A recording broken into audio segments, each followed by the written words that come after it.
Hola, hola jóvenes, ¿qué tal? ¿Cómo están? Muy buenas tardes, bienvenidos a esta pequeña sesión pregrabada de la clase que estamos preparando de autismo. Lo que vamos a hacer el día de hoy, vamos a platicar un poco sobre una de las herramientas que en lo particular yo utilizo para complementar el proceso de evaluación que hacemos en los casos de autismo, en los que tenemos alguna sospecha de autismo. El cuestionario que usamos es el cuestionario MCHAT, que es un cuestionario revisado para la detección de autismo en niños pequeños, el cual tiene un par de modalidades. Hay una entrevista, es como una entrevista de seguimiento. Lo vamos a ir revisando un poco para que vean, conozcan la estructura y pues vean que realmente es una herramienta que es muy sensible a la detección de algunos síntomas que se ubican dentro del autismo y es muy fácil de usar sobre todo. He decidido utilizar esta prueba principalmente por su practicidad a la hora de valorar condiciones dentro del autismo. Vamos a ir revisando un poquito la información con la que nos viene aquí el documento. Aquí vienen los permisos, aquí está la página de donde se puede obtener la escala, que es este mismo documento. Y vamos a ir revisando un poco lo que vienen siendo las instrucciones de uso, el algoritmo, que aquí es donde nos habla de cómo se califica y los rangos de severidad, por decirlo de esta manera, que vamos a encontrar dentro del autismo. Y acá está el cuestionario. Nos dice, la prueba MCHAT se puede administrar como parte de una visita en el programa de atención al niño sano y también, eh, al, y también los especialistas u otros profesionales lo pueden llegar a utilizar para evaluar el riesgo de TEA. El objetivo principal es lograr la máxima sensibilidad, es decir, detectar el mayor número de casos de TEA que sea posible. Por lo tanto, puede existir una tasa de falsos positivos, lo que significa que no todos los casos que obtengan una calificación en riesgo serán diagnosticados con TEA. Para solucionar esos problemas hemos desarrollado las preguntas de seguimiento. Los usuarios deben de ser conscientes de que incluso con el seguimiento, un número significativo de niños que dan positivo en el MCHAT no serán diagnosticados con TEA. Sin embargo, esos niños que están en alto riesgo de tener otros trastornos del retraso, del desarrollo o retraso, y por lo tanto se están garantizando la evaluación para cualquier niño con un resultado positivo. El MChat se puede corregir en menos de 2 minutos. Las instrucciones de puntuación las pueden descargar también en la página, donde también están disponibles para su descarga los documentos asociados. ¿Cuál es el algoritmo de puntuación? El cuestionario, como podemos ver por acá abajo, son 20 preguntas, nada más, que son las que se realiza directamente con los padres en referencia a sus hijos. Y son preguntas de sí o de no, si sucede o no sucede. Y acá arriba, donde tenemos el algoritmo de puntuación, lo único que se deben de tomar en cuenta, que a lo mejor puede llegar a confundir un poco, es que al momento de calificar los ítems número 2, 5 y 12, la respuesta no indica riesgo de trastorno espectro autista. Para, para todos excepto el 2, 5 y 12. Todas las respuestas que sean no indica riesgo de TEA. Pero en el caso de los ítems 2, 5 y 12, si los papás o el cuidador o quien estén aplicando la entrevista contesta que sí, eso es un indicador de riesgo de trastorno de espectro autista, que vienen siendo estas preguntas de acá. ¿Alguna vez se han preguntado si su hijo es sordo o es sorda, si no escucha bien? ¿Hace su hijo movimientos inusuales con sus dedos cerca de sus ojos? ¿Y le molestan los ruidos cotidianos, por ejemplo, una aspiradora, música, incluso cuando no está excesivamente alta? La respuesta sí en alguno de esos reactivos implica riesgo de TEA. Para todos los demás, la respuesta no es la que vamos a tomar en cuenta como indicador de trastorno espectro autista. El siguiente algoritmo potencia las propiedades psicométricas del MChat. Son tres, digamos, niveles o tres escalas que maneja la prueba de severidad. Sobre todo que recordemos que es una herramienta de detección. Entonces, la herramienta nos habla que hay un bajo riesgo de que el paciente tenga trastorno espectro autista cuando el puntaje total oscila entre 0 y 2. Si el niño es menor de 24 meses, se sugiere repetir el MChat a los 24 meses, o sea, cuando ya cumpla los 2 años. Ninguna otra medida es necesaria a menos que la vigilancia del desarrollo indique riesgo de TEA. Esto es básicamente cotejar con la clínica. Como les mencionaba, las pruebas son eso, son herramientas que te ayudan a apoyar el diagnóstico, pero aunque aquí pueda aparecer un riesgo bajo, un riesgo medio, si ustedes están observando indicadores de trastornos de espectro autista que no están confirmados en esta entrevista, de igual manera se sugiere una vigilancia o puede ser necesaria una intervención terapéutica temprana. Pero la puntuación de 0 a 2 implica un bajo riesgo de TEA, de trastorno espectro autista. El riesgo medio oscila entre 3 y 7 puntos. Esto es lo que considera la escala riesgo medio. Administrar la entrevista de seguimiento, la segunda etapa, para obtener información adicional acerca de las respuestas de riesgo. Si la puntuación MCHAT, la que es de seguimiento, se mantiene en 2 o superior, el niño resultado positivo. Aquí la medida necesaria, ¿cuál es? Pues remitir el niño tanto para una evaluación diagnóstica y determinar la necesidad de intervención o de atención temprana. Si la puntuación es 0 o es 1, el niño ha resultado negativo. Ninguna otra medida es necesaria a menos que la vigilancia del desarrollo indique riesgo de TEA. El niño debe de seguir vigilado en futuras visitas del programa del niño sano o en donde estén ustedes realizando la aplicación de la prueba. Y cuando se habla de riesgo alto, una puntuación entre 8 y 20. Es aceptable prescindir ya de la entrevista de seguimiento y se debe de remitir el caso inmediatamente para una evaluación diagnóstica y determinar la necesidad de intervención temprana, que aquí puede ser con algún especialista, ya sea en psicología, neuropsicología. Lo que yo recomiendo aquí ya pasaría directo con el neurólogo para confirmar el diagnóstico y establecer los patrones, digamos, terapéuticos, ¿no? De lo que se tiene que ir realizando. Y bueno, ¿a qué se refiere en el punto, en el punto de riesgo medio? Cuando el niño saca entre 3 y 7 puntos, se debe administrar la entrevista de seguimiento, que es, digamos, la segunda etapa del MCHAT, que es esta misma entrevista, pero con cada una de las preguntas se profundiza más con la información que viene siendo esto. ¿Okay? Si usted señala algo al otro lado de la habitación, el nombre del niño, él lo mira hacia lo que usted señala. Si, por ejemplo, en la parte de acá, que es exactamente la misma pregunta, te contestó que no, tú aquí ya vas a profundizar un poquito más. Entonces tú preguntas, ¿qué hace su hijo normalmente cuando usted señala algo? Y ya vas viendo los ejemplos. Ejemplos en que no pasa. Por ejemplo, ignora al papá, mira alrededor de la habitación o mira el dedo del papá, por ejemplo. Esto nos va a ayudar un poquito a identificar de este ítem cuál es realmente la característica que tenemos más marcada, cuál es el comportamiento que se está dando en el caso del niño, y esto ya nos va marcando las directrices para continuar si realmente estamos aplicando, bueno, si realmente el papá te está dando la información adecuada, porque podría ser que te esté dando un falso positivo, que te esté contestando sin a lo mejor haber entendido también la pregunta, y aquí básicamente ya con algunos ejemplos puede quedar más claro para la persona. Si solo a los ejemplos en que no pasa, es una condición que realmente no sucede en el niño. Sería no, pues no, aquí se seguiría manteniendo el no. Pero por ejemplo, si a los ejemplos tanto pasa y no pasa, que por ejemplo ya aquí te puedo decir que ignora al papá, no, no me ignora. Mira alrededor de la habitación, no, no lo hace. Mira el dedo del padre, no. Ah, ok. Entonces, ¿qué pasa? Mira el objeto, no, pues que sí.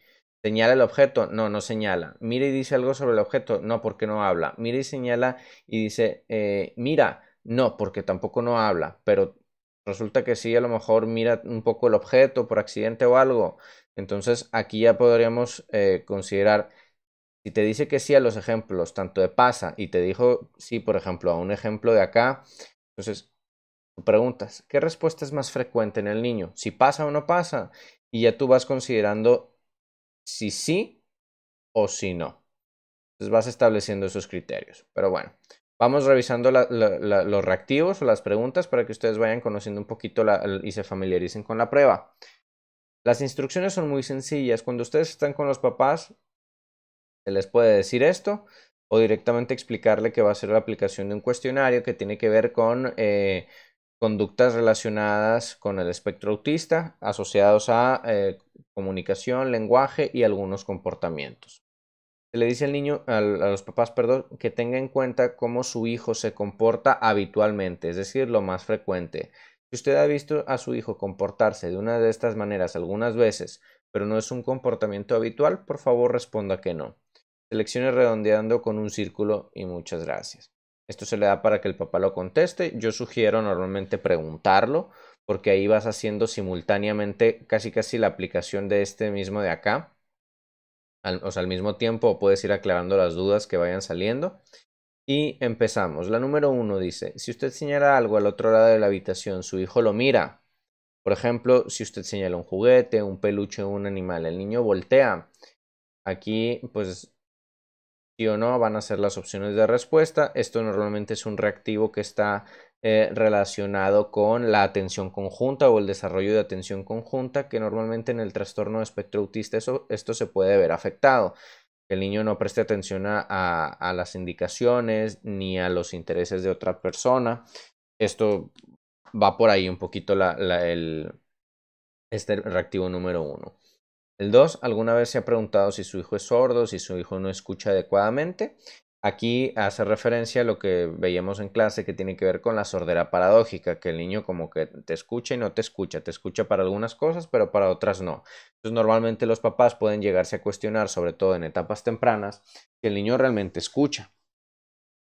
La número 3 dice, su hijo juega juegos de fantasía y de imaginación, por ejemplo, hace como que bebe de una taza vacía, como que habla por teléfono, como que le da de comer a un muñeco, a un peluche, como que juega con algunos de sus juguetes preferidos de manera imaginativa. Recordemos lo que explicábamos sobre el juego simbólico, que a eso se refiere este reactivo. Si hay ausencia de imaginación, si es un niño que realmente no utiliza la imaginación para jugar y hace juegos un poquito, por decirlo de esa manera, más mecánicos, más poco desarrollados a nivel de abstracción, pues a eso se refiere este reactivo.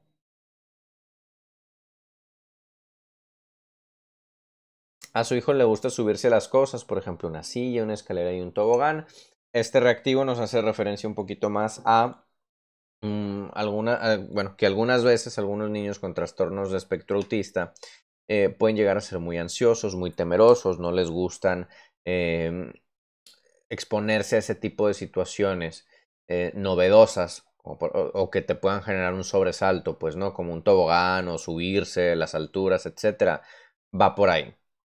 La número 5 hace movimientos inusuales con sus dedos cerca de sus ojos, por ejemplo, que mueve los dedos cerca de sus ojos de manera inusual, o los típicos aleteos. Aquí es donde viene incluida pues esta pregunta o cualquier otro movimiento repetitivo que pueda hacer con sus manos el niño. Inclusive lo pueden ampliar un poquito para preguntar a lo mejor con los pies o algún tic que pueda presentar el niño o conducta estereotipada como correr, girar en círculos, etcétera. La 6 dice, su hijo señala con un dedo cuando quiere pedir algo o pedir ayuda, señalar un juguete o algo de comer que está fuera de su alcance. Esto tiene que ver con la conducta de señalar, que esto está muy relacionado con el lenguaje y que normalmente en el trastorno de espectro autista no suele suceder.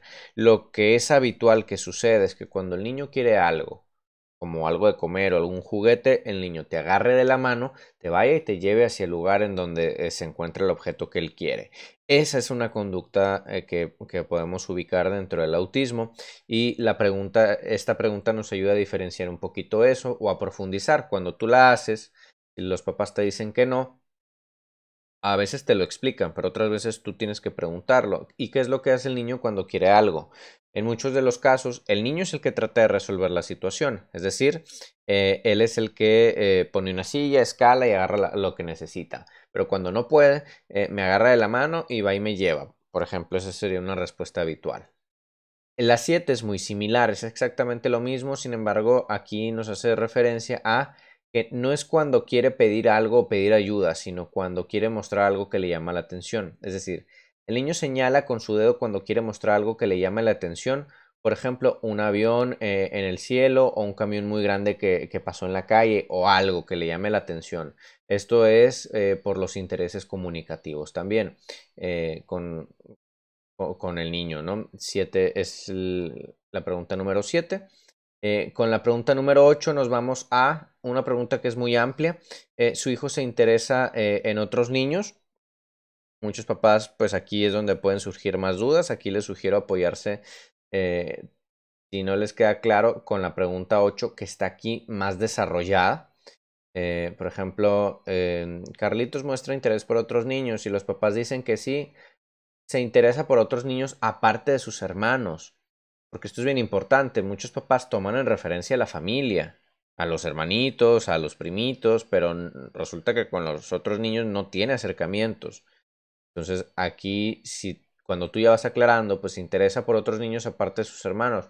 No, pues que no. Entonces, cuando usted está en un parque infantil, supermercado, su hijo responde cuando otros niños se le acercan. No, pues que no. Entonces es una conducta que no pasa. Si te dice que sí, ¿cómo responde su hijo? Tú ya vas profundizando y le puedes ya ir dando estos ejemplos. Por ejemplo, señor, si su hijo o sea, se acerca a otro niño, juega con el otro niño, no, pues que sí. ¿Habla con el otro niño? No. ¿Vocaliza o emite sonidos? No. ¿Mira a otro niño? Sí. ¿Sonríe? No. ¿Actúa tímidamente al principio y luego sonríe? Sí. ¿Se entusiasma con el otro niño? No. Si te dice que sí a cualquier ejemplo, su hijo responde a otros niños más de la mitad de las ocasiones. No, pues que sí. Ah, ok. Entonces es algo que sí pasa. O sea, es una conducta que sí pasa que el niño muestre interés por otros niños. Como les digo, aquí te va marcando un poquito las directrices, lo vas agarrando un poquito con la experiencia, cómo vas a ir preguntando y metiéndote entre las preguntas, pero la manera, digamos, general es esa. O sea, su hijo se interesa en otros niños, es decir, los mira con atención, les sonríe o se les acerca, sí o no. La 9 nos dice, su hijo le muestra cosas acercándolas o levantándolas para que usted las vea, no para pedir ayuda, sino solamente para compartirlas con usted. Es decir, que le muestre, por ejemplo, una flor, un peluche, un cochecito de juguete o algún animalito, algo. Esto pues nos sigue haciendo referencia a aspectos de comunicación social, interés en compartir principalmente, en comunicar. 10. Su hijo responde cuando usted le llama por su nombre. Esto es también parte de lo que mencionábamos de la sordera paradójica, es decir, se voltea, habla con usted o balbucea, deja de hacer lo que estaba haciendo para mirarle. Normalmente en el autismo, muchas veces, si solo le hablas por su nombre, no suele voltear. Suelen voltear hasta que tú le dices algo. Mira, ven, vamos a comer o vámonos o toma. Es ahí donde se interesan no en la persona como tal, sino en el objeto o en la conducta que se va a hacer. 11. Cuando usted sonríe, su hijo o hija le sonríe a usted también, sí o no, que esto es la sonrisa social, ¿no? El uso de la sonrisa social, si es recíproco o no es recíproco. 12. Le molestan a su hijo los ruidos cotidianos, por ejemplo, una aspiradora, la música, incluso cuando no está excesivamente alta. Esto es lo que mencionábamos con las sensibilidades, que las más típicas pues vamos a encontrarlas en el auditivo, pero no son las únicas. Aquí el cuestionario pregunta por eso, nada más. La 13. Su hijo camina solo o necesita apoyo, necesita siempre ir agarrado de la mano con usted. O sea, aquí ya tiene que ver un poquito más con independencia y con apego. O si pudiese tener a lo mejor algún problema motor. La 14. Su hijo le mira a los ojos cuando usted le habla, cuando juega con él o ella o cuando lo viste.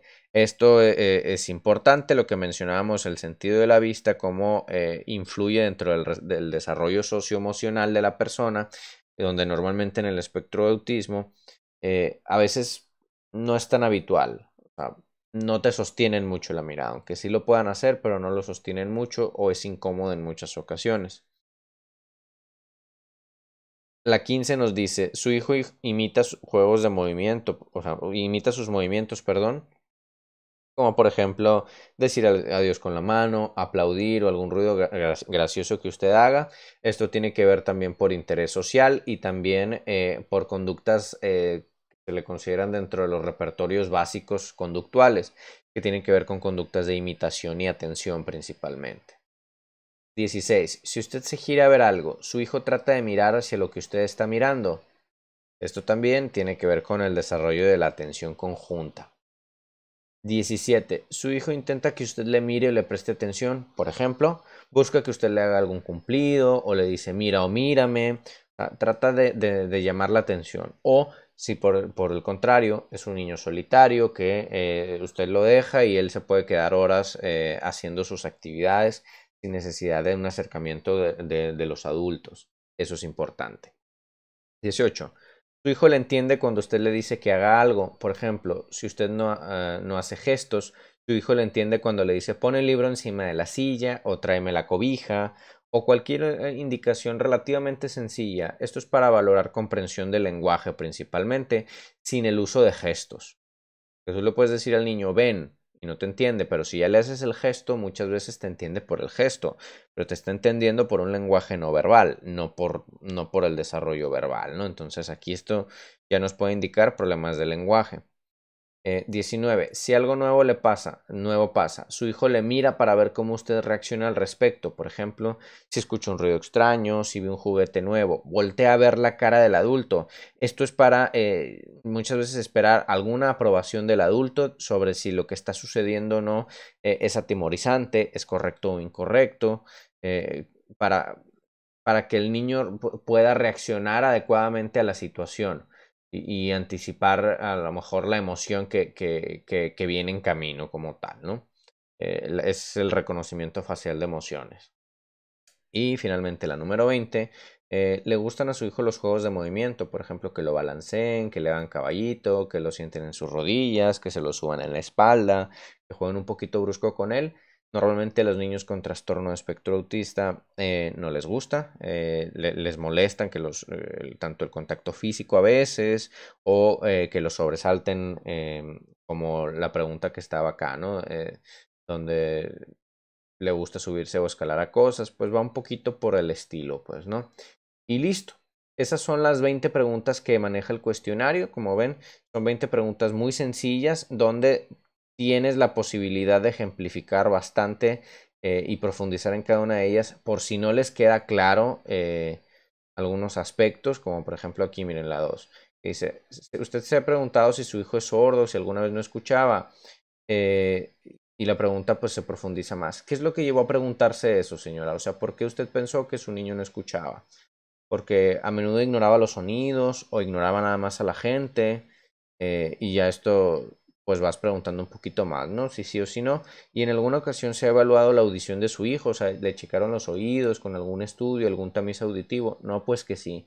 ¿Y cuáles fueron los resultados? No, pues tienen una audición normal o está un poquito baja o los resultados no fueron concluyentes. Como ven, esto es complementario, esto te ayuda a ejemplificar más. Esto sobre todo se sugiere cuando los resultados aparecen en un riesgo medio y no queda tan claro o no está a lo mejor tan declarado. Entonces tú tienes que profundizar un poquito más con la información, pues, ¿no? Para realmente saber si estamos hablando de un riesgo medio o si no. O sea, si pudiese ser, como mencionaba aquí, un falso positivo, pues, ¿no? Dentro de la prueba.